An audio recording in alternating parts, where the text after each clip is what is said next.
My dad works in B2B marketing. He came by my school for career day and said he was a big ROAS man. Then he told everyone how much he loved calculating his return on ad spend. My friends still laugh at me to this day. Not everyone gets B2B, but with LinkedIn, you'll be able to reach people who do. Get a $100 credit on your next ad campaign. Go to linkedin.com/results to claim your credit. That's linkedin.com/results. Terms and conditions apply. LinkedIn, the place to be, to be.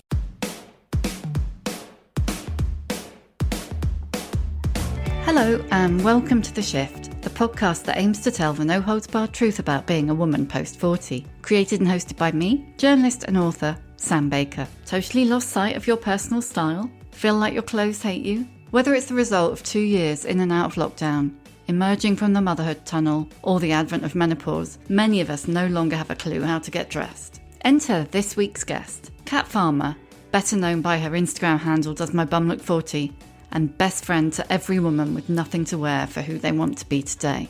But scroll back a decade, and Kat wasn't a style-savvy influencer with hundreds of thousands of Instagram followers. She was a mum of 3 small children in her late 30s who had completely lost her way. I mean, they will bury me in black. I mean, I just love it. I think there is something so innately elegant about it. And maybe it's because I do see it on other people. But I have to say, if I'm going to an event, chances are I will wear black. Kat's now written a book, Get Changed, Finding the New You Through Fashion, a typically friendly and low-key guide to just that.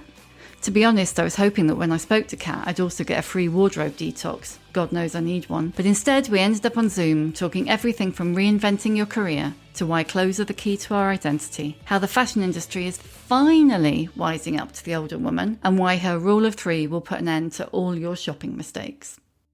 How is Scotland? It's great. I love it. I mean, it's pretty cold today. The last couple of days it's been pretty cold, but yeah, it's lovely. Have you had any snow yet? Very happy. No. You don't want snow. I do. My favourite weather is when it's really, really cold, but really bright. Yeah, that's what we've got here at the minute. I'm in Suffolk at the minute. I've just come for 2 days just to do some work. So how are you feeling about the book? I'm so excited. Could you imagine Kat Farmer writing a book? No, it's really funny because I was one of those people that said, I know, you know, the saying is that everybody has a book in you. Yeah, some people say that, but mainly you want to punch them. A book and a marathon. I definitely don't have a marathon in me.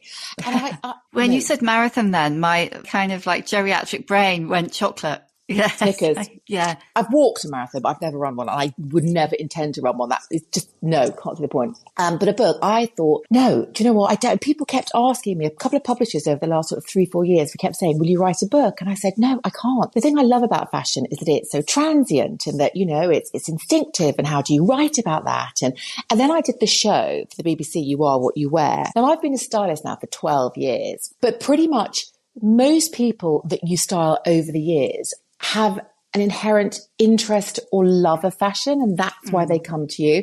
So they've lost their way, but they come to you.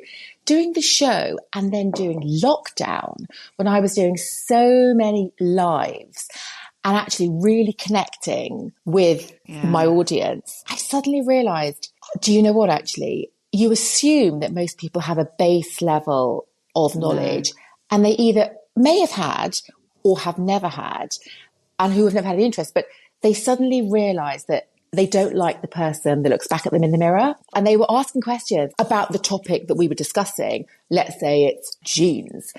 But the questions they were asking, you're not asking me about jeans. You are actually asking me about how do I actually even start to think about getting dressed in the morning. And it was, oh my Lord, I need to go right back to the very, very, very beginning.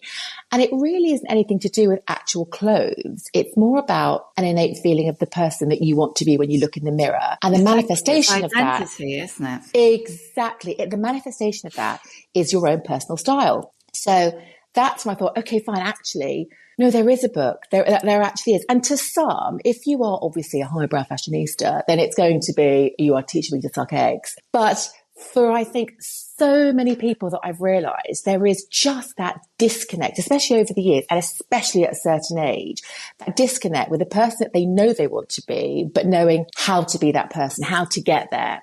So that's what the book does. It takes you in real tiny steps through. And it was just so cathartic writing it. I've got loads of fashion questions for you, of course. But before we talk about that, let's talk about you and your own personal identity shift that got you here. So you used to, back in the day, young girl about town cat, used to work in the city, didn't you? Yeah, I was a headhunter. And I was suited and booted. It was all very good. And I did that for, how many years? Probably about 10 years. And then I had my children. And it was a job that actually, do you know what, as a mother with small children, to sustain that level, because essentially I was networking. So I was out in the evenings, I was away at conferences. To sustain that with small children is a very specific parenting choice that you make. There would have needed to be an inordinate amount of help. It's a very difficult job to do part-time. And actually it's interesting, isn't it? With all the new flexible working hours, things, there are some things that need to be done when the majority of your peers are also working. For that, as much as I'd love to say, it could work, it was very difficult to maintain the level of seniority that I was. Anyway, so I moved to the country as well, coincidentally with a second baby, 6 weeks old we moved. I had a 2-year-old and a 6-week-old baby, moved to the country and thought, this is the life for me. I'm going to do this. So I freelanced my old company, which was great. I had all the great bits, but with none of the actual client responsibility. It was quite nice. I did that for a year. And then I had my third child. So I had a 3-year-old, a 1-year-old and a newborn. And Sam, I just rocked in a corner. I was fine for probably the first 6 months. And then I just said, what have I done? I can't do this. This isn't for me. I didn't realize how, on a day-to-day basis, how unrewarding motherhood can be. And I know that sounds a terrible, disloyal and awful thing to say, but no one ever tells you you're doing a great job. I mean, you can see it with hindsight and in retrospect, but at the time when you're used to being, I was so career driven and it's like, right, my children are now my career. It's like, I am getting no feedback from them at all. Where's my performance review? Exactly. Come on. And also, I'm organising things and they don't go to plan. You can make as many plans as you want, but with a 3-year-old, a 1-year-old and a newborn, nothing goes right, ever. No, so if you're a bit of a control freak, that's like your worst nightmare. I couldn't handle it. It wasn't what I had almost been bred to do. I just couldn't cope with it. I couldn't switch off from this. And then it was, where is this going to go? I've given up my career. And, we're talking now back 13 years. So what were you, late 30s at that point, mid-late 30s? I was 35, 36. And at that point, it seemed almost impossible that you could reinvent yourself. As little as 13 years ago, women weren't, they weren't pivoting at all. It was, certainly weren't talking about it in the same way, were they? Absolutely. And if you had, you'd been brought up in a certain way, the career that you had when you started, that was the one you stuck with. That was a decision you had to make and that was all you could do. Anyway, so to cut a long story short, I had an amazing doctor. I went to see another incredible psychologist and had probably 6 months of CBT with them, which was absolutely brilliant. And she was amazing. And that she just said to me, look, you have to accept and know that one day you will do something else. You don't need to know what it is now, but know that you will be able to, and just focus on the here and the now. She was amazing anyway. And that really sort of gave me an extra year of being at home with the children. So I only didn't really work for about 18 months. And then I thought, no, now I'm ready. And I wanted to have a shop, actually. I was like, I'm going to have a clothes shop. I was always obsessed with fashion. I was going to say, what made you want to do that? Go from headhunting to a clothes shop? Or was it just an innate love of clothes? An absolute innate love of fashion, and having always wanted to work in fashion, but, for various reasons, being persuaded by various people to go down a more commercial route, a more lucrative commercial route. That's the area I went down. Anyway, a very good friend of mine said, okay, fine, look, I'll help you. We'll do this. And so we did a business plan and it was all amazing. We found premises because I knew what I wanted. And I wanted, really interestingly, for a shop that sold incredible basics. That's what I thought people need. Building blocks. You need amazing jeans. You need an amazing jumper. You just need an amazing t-shirt, an amazing denim shirt. And you couldn't all find that. You had to go from that to that to that to that. Anyway, then another friend of mine said to me, you should write about this. One, you take us shopping all the time for, be it, right, come on, let's go and find a new pair of jeans. Right, let's go. What do you want? Let's get the new coat. This coat will make all these outfits work. I'd been shopping and helping friends with their wardrobes for years. To me, it's just something that I did and everyone knew that I could do and help them with it. And a friend of mine said, my mother-in-law in Canada, she has this thing called a personal shopper. And I was like, that's what famous people have, a stylist. And she said, no. Yes, only rich people have those. Yeah, definitely. And she she said, no, actually, do you know what? It's an everyday thing over there. And I was like, oh. And then another friend who'd just come back from America, her husband was American, she said, write a blog. Do that, write about it. No one writes a blog in America for over 40s. So I said, okay, fine. My husband said, well, look, here's the thing. This one shop idea is going to cost us a significant amount of investment and will take up all of our time. You're going to be working 24/7. The other one seems like a much more cost-effective plan. Let's start with that one. Oh, right. And also it's much more flexible. You know, it really was very, very flexible. You could do it as and when you wanted. I could write it in the evenings. It was just brilliant. And so I started doing that. Did you set up Instagram at that point? No, because Instagram didn't exist then. Oh, God. Instagram, I know. It was that long ago. It was 12 years ago. So Instagram did not exist. 2011. So it's been 11 years. So then it came along and Instagram, when Instagram sort of launched, I mean, I think I've been doing Instagram now for about 8 years. I suddenly thought, this is the best marketing platform. For me, it was purely a marketing platform and something, you had the blog, but then this was visual and it was much quicker. And I said, and you could link from Instagram to your blog. This is a commercial marketing dream. And so that's how I started. But it was really marketing myself and the services that I did with regards to personal styling. And I did style studios where I did like 8 women. And I did that for years. And Instagram suddenly took off in a way that, well, I certainly had never. I mean, when I first started, you couldn't monetize Instagram. There was nothing like that. It was just a nice place to put pictures and put a link to something that you could monetize. So I never ever started it with the intention of actually making any money from Instagram at all. But it was interestingly at a time when there was a lot of change within especially women's magazines. So, Stella was relaunched. You Had a Makeover, Style had a really big, Red magazine. They were very much suddenly looking at the 40 plus generation. It was their time. This was a generation that had previously been really, really ignored. Once you got to 40, that was it. Get out there. Yeah. You are Viella, you are twin sets, you are, as I always say, a raincoat with a fun lining. That's what you are. That is literally what, a gilet. I mean, I'd moved to country. I was like, oh my God, Darcy, do I have to buy a gilet? Please don't tell me I don't want to own a gilet. I mean, yeah, I now own a gilet, but. That's so funny you mentioned that because I interviewed someone yesterday actually for the next series. And she was like, I suddenly see the point of the gilet. Is the gilet a step too far, Kat? No, mine's a sheepskin gilet. Mine's a reversible leather and sheepskin gilet that I bought in the sale 6 years ago in New York. And it is one of the most expensive things I ever bought. And I love it as much as I love a child. You find the right gilet and there is method in the gilet madness. But yeah, these were practical gilets. But yeah, I mean, they are ironically now in fashion, but there we go. At the time, they very much weren't. They very much weren't a thing to be seen to unless you were actually a farmer. But they suddenly realized that actually this entire generation of women are savvy. They love fashion. They know their own minds. They are changing. They are really starting to wake up and realize I can reinvent myself as a new person with regards to both my career and the way I look. But why do you think the fashion industry is so bad at that, though? It's a bit like we're the same as we always were. We just have slightly bigger waistlines, unfortunately, and probably slightly bigger budgets. And yet still, we're not really catered for. Well, I mean, you say that, but I think knowing what I know, compared to the retailers when I first started, the retailers that wouldn't speak to you and the retailers that now, are very much aware that actually, their demographic. And it was also with the change in retailers. So previously, sort of 10, 12 years ago, there weren't the likes of the online retailers, the cheaper end of the market. That is aimed very, very much at a certain demographic. And it's not you and it's not me. It's very much aimed at, the late teens, early 20s with a price point to match.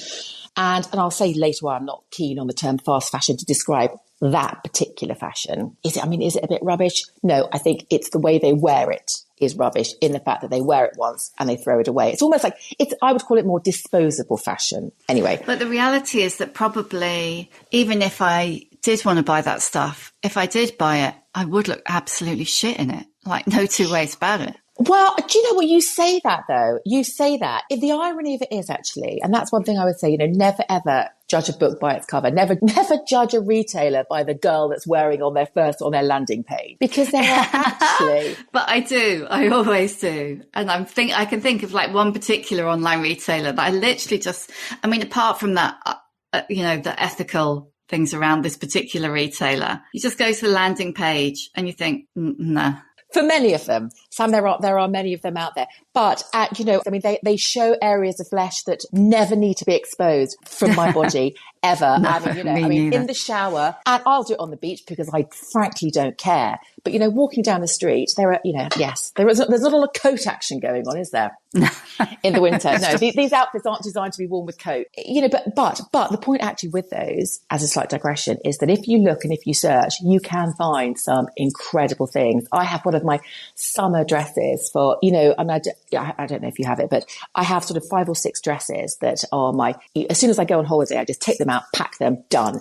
And I wear them every single holiday. And actually in the UK as well, we get those odd balmy days. And I have one dress it is from Boohoo. It's a dress from Boohoo and it is the most incredible dress. And when I put it on, one woman asked me on holiday in St. Lucia last year if it was Erdem. And I was like, no, it's from Boohoo. She's like, are you actually kidding me? It is incredible. So every now and again, and it was 25 quid, but I've worn it now. I've had it for 5 years and I absolutely love it. So you can find the odd thing, but you do have to search. I was going to say it's a full-time job finding that. That's a full-time job, yeah, for sure. But I mean, the point is that, sort of the rest of the high street, they were sort of at a real pinch point because, I mean, ironically, a lot of them have actually gone under and are actually back. Even more ironically, owned by Boohoo.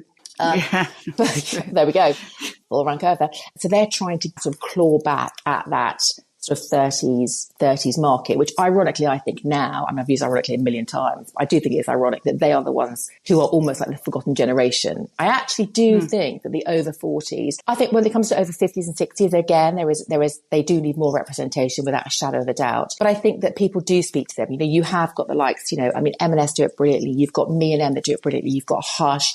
You've got Nearby. I mean, John Lewis, you go in and you could wear pretty much any of them. Hobbs have got their act together. Bowden, you don't see a fun lining anymore at Bowden. They are stunning. They're absolutely great for what they do. So yeah, I think that has definitely changed and people now do. It is much, much easier to have access to a wider range of clothes that do work for women's bodies of a certain age, of which there is no doubt they do change. Oh God, totally. I mean, when I first saw your Instagram, and there were like 2 things that I think you've done completely brilliant. One is that you are just like us, but taller and skinnier, has to be said. Sorry. But the other thing was that you could actually afford the clothes on your feet. Was that intentional? Did you set out to go, I'm going to be at the affordable end, I'm not going to do designers? I do. I have always done a mix. And I think that's just how I always shopped. I can't even, unless it's a Christmas present for my husband, I cannot really think of any time where I haven't bought something more expensive that hasn't been in the sale. I'm a massive advocate of sale shopping, But I think that with regards to our high street, there are so many great things on there. There are so many great pieces. I'm not even necessarily high street. I'm in supermarkets. They can do it so well. Their cashmere's brilliant. Their denim's brilliant. Their cotton's brilliant. They have organic cotton, which is brilliant. So I think it wasn't necessarily at the beginning an instinctive choice. I think that's just how I shopped. But as time has gone on, I do try and be respectful of people's budgets. And it's very different if I'm styling somebody, or if I'm giving somebody style advice, if I'm doing sort of edits for people. That's very different from what I might personally wear, not buy, because I would buy all those things, but I necessarily wouldn't personally wear them. They might not be my particular style, because obviously I look at a range of styles. But I think you have to be respectful of budgets that people have. And that's when it comes back to industry, talking about fast fashion and how to be sustainable. I find it incredibly frustrating. And I've sat on a couple of panels where I always remember somebody saying, I think the easiest way to be sustainable is, just don't shop on the high street. And it was like, okay, yeah. And their idea for a cost-effective way was to look at charity shops and vintage. And I said, absolutely. Do you know what? That's great. I said, but I just think that, there are not understanding people that for them to have the time, the wherewithal and the knowledge, or even the inclination to go and shop in a charity shop or in vintage. Charity shops it's an art, shopping in a charity shop. And you can't just walk in and pick something up. You have to visit, it takes such a long time.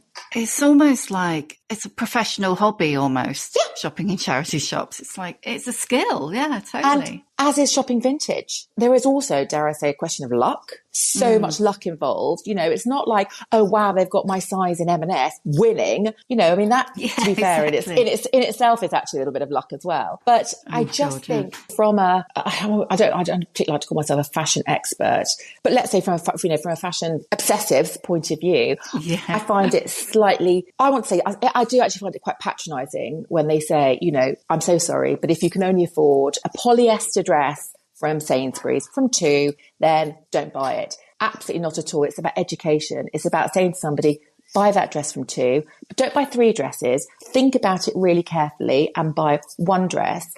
And that one dress, I want you to make sure that one dress you could wear to a barbecue in the summer. You can wear it to your sister's wedding in the evening. You know, you can take it on a holiday. You can wear it on the school run. I really want you to think about how you wear that dress and make sure that you love that dress and that dress fits you and you feel great in it.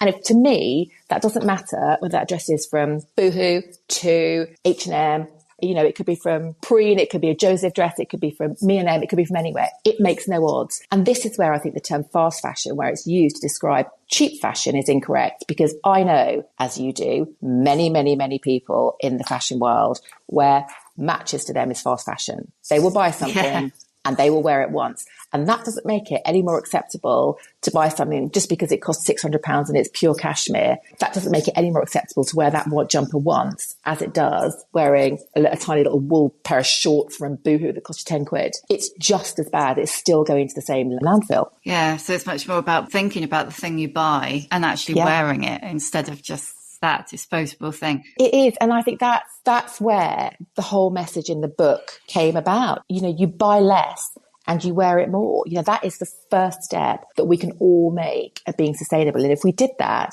you know, I think if we buy less, the manufacturers will make less. Because I do think as well, there is a proportion of guilt that is unfairly levied onto the consumer that you must buy less. Yeah, we must buy less. But dudes, you've got to stop making as much stuff. Yeah. You go on a sale rail, you go in and those sale rails are a joke. You go in online to certain retailers and things that have been that they are sitting in warehouses and they keep making more and more and more. And I know that dress has been in the sale for about 18 months, you know, and I don't know how many of them they've got. So they make so much stuff. I think we just need to go back to just stop having all these drops, you know, stop. It is yin and yang. Whilst you keep buying, they will keep making. It's just a question of just rein it back in. All of us.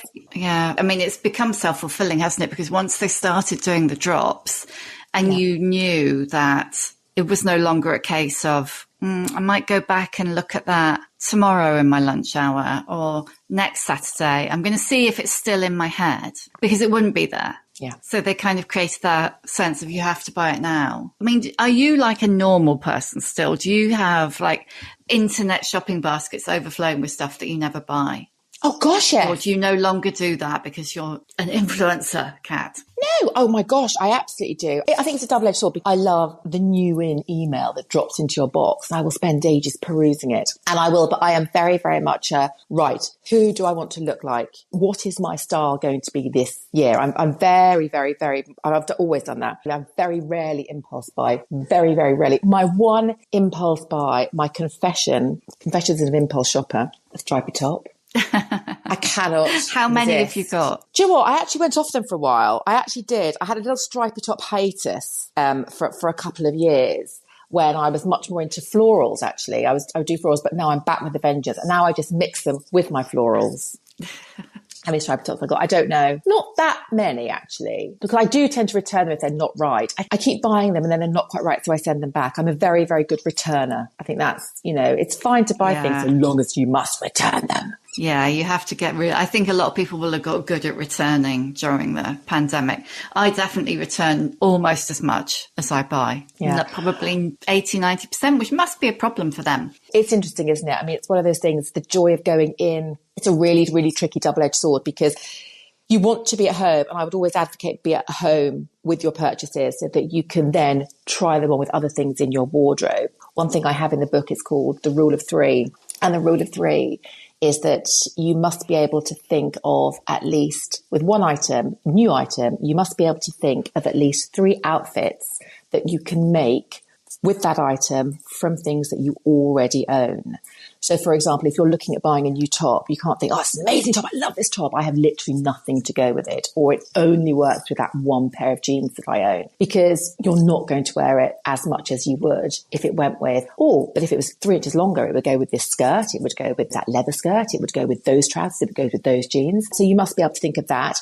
Secondly, you must be able to think of 3 occasions when you can wear that outfit, that item, that aren't 3 days at work or 3 school runs. You must be able to think of 3 different occasions. So you must be able to wear it out for lunch. You must be able to really dress it down. You must be able to wear it out for, you must be able to think of 3 totally different occasions when that top is going to come into it. So that top, those jeans, those shoes are going to come into their own. And it's fascinating once you start doing that, the things that you don't buy. And I always think about the things that I don't buy. Do I still hanker after them? I could probably count on one hand the amount of things over the years I think, I really wish I'd bought that. I really wish I'd bought that. That in my wardrobe, still to this day, I would remember that. I would wear that still. Very, very few things.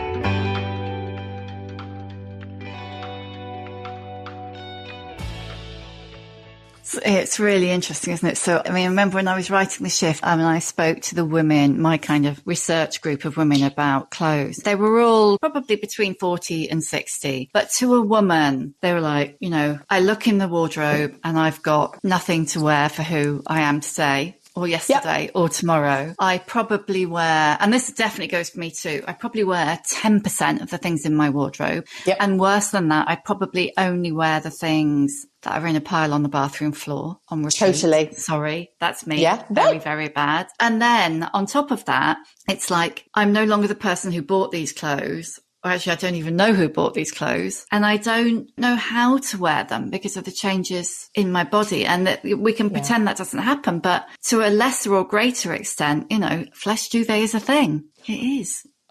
Even if you keep it in check, it's like overnight, this little bit here that you might never have had before. Yeah. There's just excess, isn't there? I don't know where it comes from. It just, But that, I think, is part of, I think it's really interesting. It's when you start dressing for the shape that you are, not the shape that you want to be. And once you start dressing for the lifestyle that you have and not the lifestyle that you would like, and understand who you want to be when you look in the mirror, the sort of style that you want to be. And that's I think that is really hard to identify. So I have tried to do that in the book. I've broken it down. It's sort of like 7 quite distinct, I think it's 7, might be 8, distinct styles that people should hopefully be able to identify with. And I think once you start doing that, it's basically all about focus. You need a starting point to then build on with regards to, okay, fine. So I want to go down this route. And then once you start thinking, would so-and-so wear that? Would Kate Moss wear that? Would, I don't know.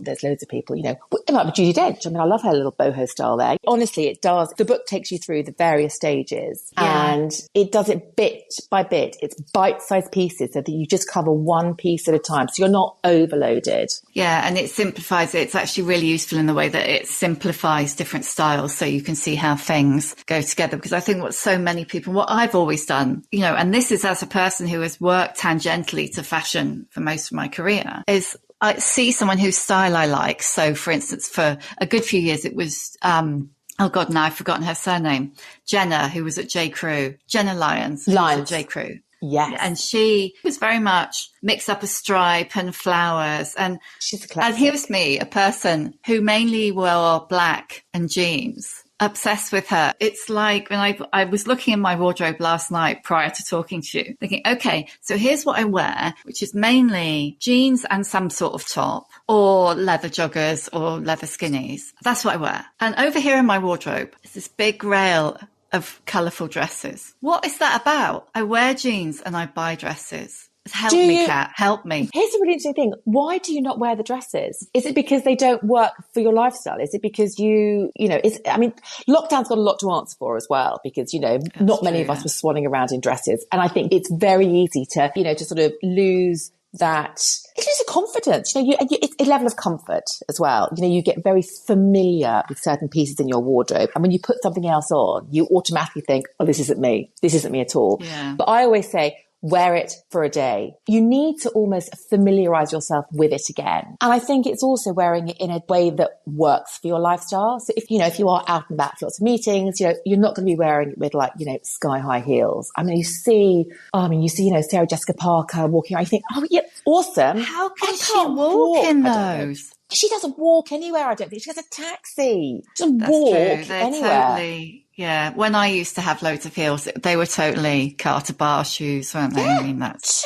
totally. Do you even own heels anymore? I do. Do I wear them is a whole other question. Do you know what? I keep them and I wear them to... When did I last wear a pair of heels? I think I did. I went to a dinner party and I thought, do you know what? Actually, I'm going to put these on. But I was literally going from the taxi into the house to sit down at the table, stand up for a glass of champagne and then sat down. I mean, I could have worn my slippers, but I did feel great.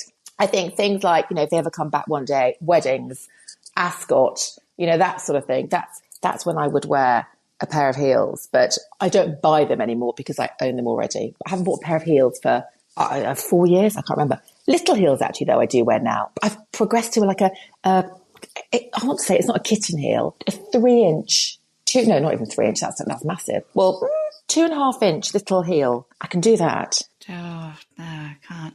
Is it just age? Have we just got to accept it's just age? I also think it's what vessel the heel belongs to. So a boot, I think, is so much easier to wear with a heel. True. That is true. That is so true. It's so much easier to walk in a boot. You haven't got to worry about keeping it on your foot. Yes. On your foot. Yeah. Doesn't fall off. You don't seem to roll your ankle. Yeah. Boots. Little mini, like kitten heel boots. Oh, but I did remember something else the other day, actually, and I was doing a Q&A on fashion myths, which is so interesting. And they said, is it true that only heeled shoes can work for a formal occasion? And I said, no, not at all, because there are now so many flat shoes. But I think there is always this myth. And I certainly, when I was younger, if I was going out, I'd put heels on. I wouldn't dream of wearing, if I was wearing a dress, I wouldn't wear flat shoes. I'd always wear heels. Whereas now I think, oh, actually, no, I could do a little pair of little Spocky flats. Yeah, that's so true, actually. I'm trying to think who it was. I remember seeing somebody lifting up their big ball gown on the red carpet and there were Converse underneath.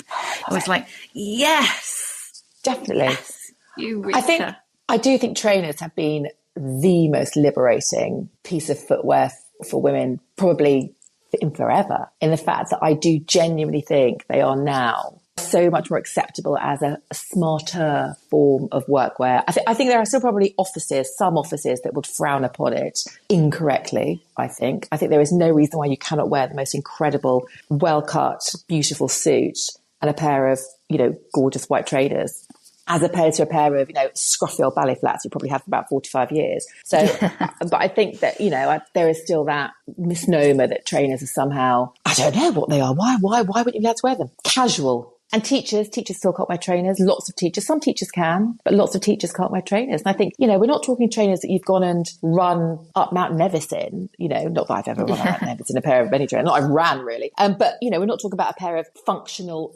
running gym trainers. We're talking about, there are fat trainers now, which are specifically, never a sweat shall be broken in them. So I do think it's a shame that they can't be worn. We work in fashion. You could wear trainers to literally anything now, couldn't you? Yeah, totally. Yeah, I've been living in trainers for probably 7 or 8 years now. Absolutely. So, I do think it's a shame that trainers can't be worn as a more acceptable form of more formal workwear. I want to ask you a couple of practical questions. So which are your go-to destinations if you're on a budget? Or if I'm on a budget, basic, smart. If you just had to go somewhere, would you go, okay, well, I'll just go to John Lewis because whatever it is, I'll find it there? Or I wouldn't say John Lewis was particularly I love John Lewis, but I would never say that if someone said they were really on a budget, I wouldn't send them to John Lewis. Actually, they have a new range called Any Day at John Lewis, which is really, really good. Some great price points. I would say H&M is really good. H&M, again, shopping in store, it's such a question of potluck. Dare I say, it's almost a bit like charity shop shopping. You can be really lucky in that the store that you go to will have the things that you want. They have such a massive skew that, they have so many ranges and so many products. But if you shop cleverly, H&M do some brilliant things. F&F and Tu are brilliant. They have some great things. Their denim, both their denim ranges are F&F really, is really Tesco, good. isn't it? And F&F is Tesco, and Tu is Sainsbury's. Yeah, and they also do brilliant cashmere. Their cashmere is really good. My top tip for anyone buying any form of cashmere actually is to look at men's cashmere. It's, it tends to be, it's slightly cheaper, and, especially if you are larger of bust, it's always really great because they do really big chest sizes. It's great. If you're taller, it does great arm length. If you're petite, it's not so good. If you're petite, my best bet for looking at petite, and I know everyone who was ever petite says, please don't tell me to look at children ranges. I'm sorry, go and look at Zara. I am so jealous that you are able to shop in Zara or H&M. I'm so envious because they have such incredible things that, I would 100% wear them if I was much shorter. Where else is really good on a budget? I think it really depends what you're looking for. But I would say M&S for basics are absolutely brilliant, really good. Yeah, it does just depend, but they would probably be my go-tos. What are the five things that everyone should have in their wardrobe, kind of as building blocks? I love this. I call them wardrobe staples. And there's a massive chapter in the book on it because I get incredibly frustrated, not with you, obviously, but when someone someone talks about a capsule wardrobe, because my capsule wardrobe compared to your capsule wardrobe, compared to three other women's capsule wardrobes, it's going to be completely different. And I think this is one of the dangers that over the years, magazines have fallen down, you see it a lot on Instagram, is that people suddenly go, oh my Lord, right, so I need to buy a blazer, a pair of jeans, I need to buy, let's go. And then they get them home and say, I have nothing to go with these things. They're not building blocks for me at all. They're just waste of space and money. And when am I going to ever wear? When am I ever going to wear a blazer? So I think it's so different for everybody. You need to have something to cover your nether regions. Okay. So you need to have something to cover your legs. So you need to work out though, are you a skirt person? Are you a trouser person? Are you a jeans person? So you need to have things to go on the bottom. And that's just it, and that will be your basic. And what that involves, what that item might be, it depends whether or not, it depends what your lifestyle is. If you're really practical, it might be, you might have 2 pairs of jeans because you might never wear anything else. And you can actually, if you had, dare I say a lot, if you have a pair of jet black jeans, they double as black trousers. If you are wearing jeans all the time, chances are you don't have that many smart occasions to think about, but a pair of dark jet black jeans will work for you. So I think it depends. It might be that you never wear a skirt. It might be that you never wear trousers. You always wear a skirt. So it's thinking about those 5 things that you will wear and you love wearing all the time. And the same goes for tops. I only own, I think, about 2 or 3 blouses. I'm not a blouse person. I love them on other people, but I'm not. However, for me, I would say for most people, I would say probably a silky blouse at some is probably, is worth. But then again, as I say that, I'm thinking about it. Some people are like, that's my idea of hell. I'm just a jumper person, or I'm just a t-shirt person, or I'm a denim shirt person. So again, white shirt, does a white shirt work for everybody? No. It always makes me look like a waitress. Well, I just find them really impractical. And that's another thing thinking about clothes. I'd love to be a white shirt person. I'm too lazy. I don't do the laundry enough. Yeah. And I did, most of them need ironing, and I hate ironing. And I find them really uncomfortable to wear because they're quite stiff cotton. I love the look of them on other people. I own 1 white shirt, 2, that's it. And I wear them incredibly rarely. But for me personally, it's a black jumper, black polo neck, full stop, end of.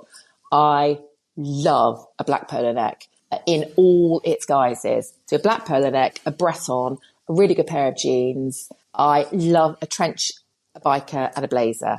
I could get through with those. And a pair of wide leg trousers. I love wide leg trousers. And shoe-wise, I would just need a pair of trainers and a pair of really nice boots, and I could get through. That's it. Kind of makes you wish you almost went right back to the beginning, doesn't it? But after 3 days, and this is the problem, you get bored of it. I will always say to people, you do not sort of need to have those little changes. Accessories there's a massive chapter in the book on accessories about how they are sort of like the secret weapons, in your basic wardrobe arsenal, because they can completely change up a look. Totally. And I would say an accessory is a red lipstick. That can completely transform your look. Totally transform your look. Accessories can be surprisingly hard, can't they? I mean, I'm saying that like it's, like it's my mastermind subject or something, but I really struggle with accessories, which is ironic for someone who used to get given free bags. Got a lot of bags. I use one. And I'm good at glasses and sunglasses. Yes. Really good at glasses. But the rest of it, I can't do accessories. Do you not do hats in the winter? No, my hair's too big. What, do you have a scarf? Not so much since I've started getting hot.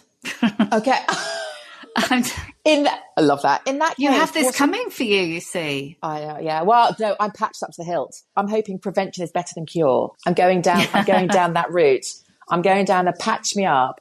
I'm taking all the supplements. I'm trying to drink less and exercise more. That's not going very well. I'm trying to, be more mindful. I remember when when I first found out about the whole hormone thing, and they said, it's changing lifestyle. And I was like, sorry, no, I've been pregnant. I've actually been pregnant 4 times. Again, I've got to give up everything again. Yeah. Yeah. I was like, no. And this time it's forever. And I was like, yeah, do you know what? There's got to be another option I can marry alongside this somewhere. But back to accessories. Jewelry. Are you not a jewelry person? I like jewelry. Do you know what? I think the combination of working from home and lockdown has just made me incredibly lazy. Do you know what I would say dressed. though? Knowing you, I would say your best accessory is probably your hair. Yeah, I think that's actually really perceptive because I think I do use my hair like that. And that's, again, in the book, that's one of the things I actually say. Do you know what? Everybody has an amazing defining feature and you need to understand what that is and make the most of it. That's where you can, that's where you can put your budget. That's what you can look after because that is your shining glory. I know I was going to ask you, has your mum got an issue with your long hair? My mum unfortunately passed away, but would she have an issue? No, I don't think she would now, but she always did say, women of a certain age shouldn't have long hair. Always. Because I noticed that you said something about long hair in the book and then you said, I remembered mum or something. Yeah. Yeah, she did. Yeah, she was always discussed about that. Yeah, I don't know if she would. I don't know what she'd say, but she can't say anything. So I'm having my hair as long as I like. It's one of those arbitrary rules, isn't it? That like when you Google, you get like pages and pages and pages of things you shouldn't be doing once you're over 40. The list is massive, but it's not even over. I don't think it's even over 40. I think there are certain things that people are just so didactic about what you should and shouldn't do. I mean, I got some questions that, and it was black and blue and people are like, oh, you can't wear black and navy. It's like, what? Look, I've heard that. I've definitely heard that.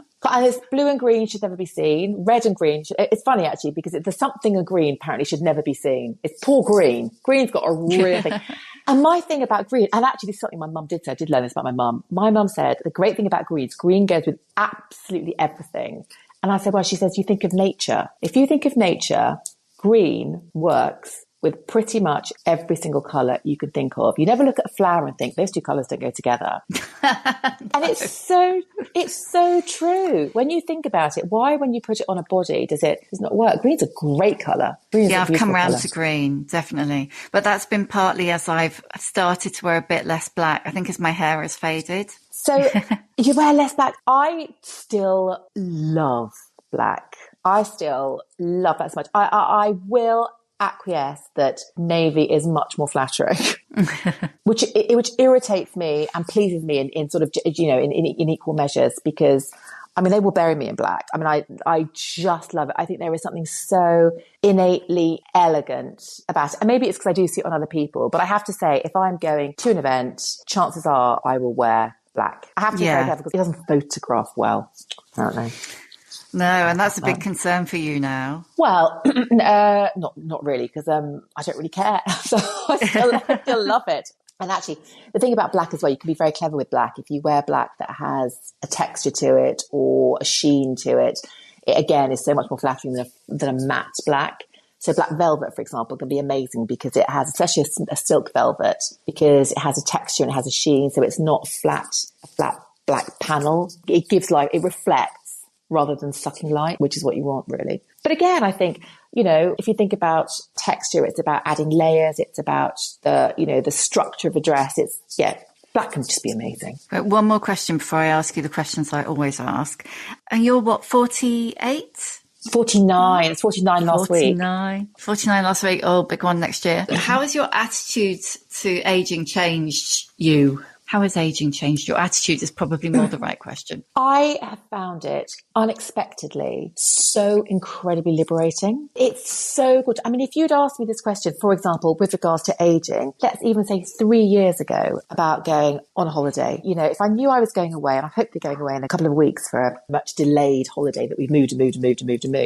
And had I known I was going away, I'd be juicing, I'd be cutting this out, I would be on the treadmill. I have done nothing because I don't care anymore. I can be on a beach in a bikini and I don't care. I do not give a monkeys because what somebody else thinks is it's literally, I can't do anything about somebody else's opinion. And actually, when was the last time you looked at anyone on the beach and actually had a negative opinion about them? You don't look and you don't care. So I found it incredibly liberating. And I also feel that I'm a much more, what's what I'm looking for? Not balanced. That's not the right word at all.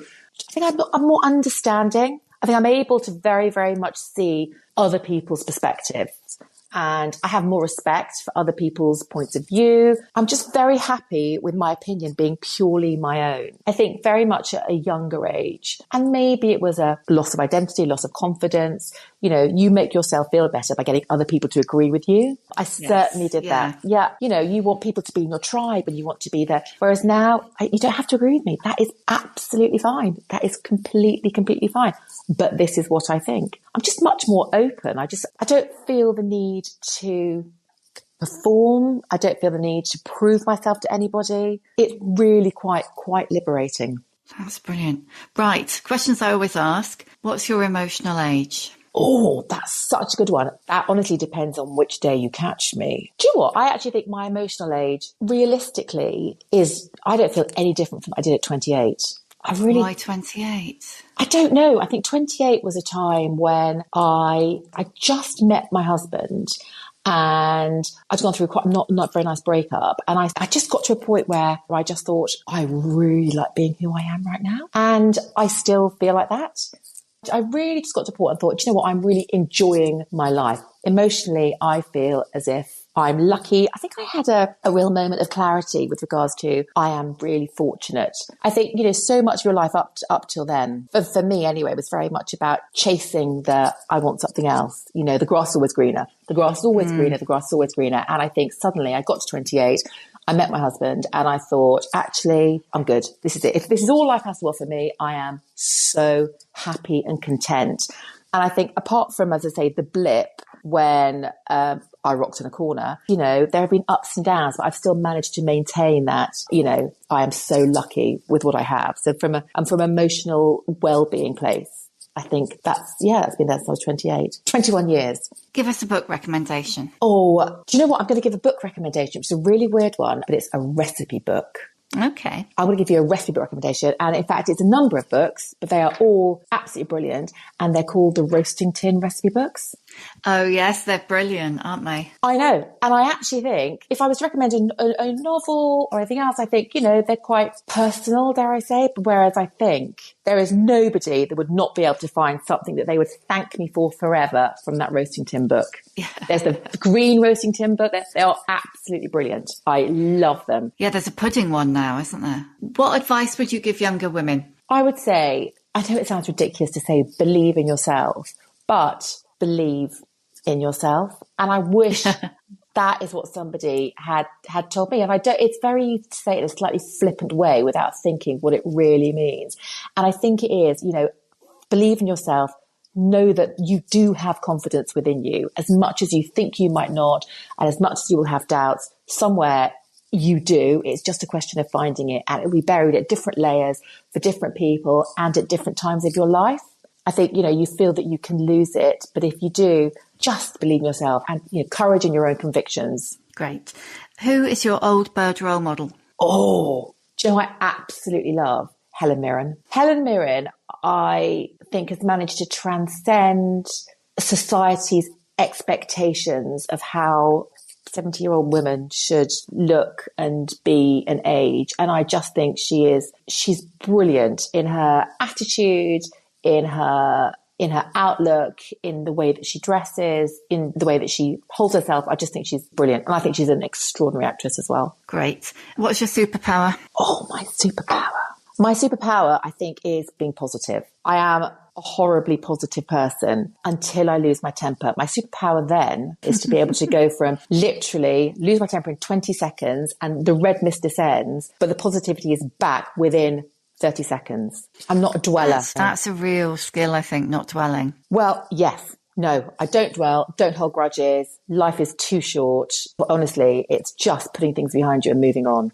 My mum was like that. My mum was 100% like that. And I think that for me, everybody makes mistakes. I mean, there's a question of, do you forgive and forget? I think you can do both. I can do both. I can forgive because I'm sure I've done things in the past that I would like people to forgive me for. It's not a second chance. It's just, accepting that at that period of their time in life, they did something they might not necessarily be proud of today. It does depend what that is. I mean, we're not talking, anything, minor things that other people find very, very difficult to move on from. Great. And lastly, how many fucks do you give? None. Zero. None. Absolutely none. My bucket of fucks is empty. That's great, Kat. Thank you. I've got to say, I've been sitting here looking at your living room over your shoulder for the last hour, and I am so jealous. Gorgeous. Oh, well, lovely way to start the day. Thank you, Kat, so much for your time. So much. Lots of love and good luck with the book. Thank you so much, Sam. Thank you. Right. You. Bye. Bye. Bye. Thank you for listening. You can hear a new episode of The Shift each Tuesday on Acast, Apple Podcasts, Spotify, or wherever you get your podcasts. If you like what you hear, please do rate, review and follow, because it really does help other people find us. And if you'd like to know more about my own experience of shifting, my book, The Shift, How I Lost and Found Myself After 40, and you can too, is out now in paperback. See you next time.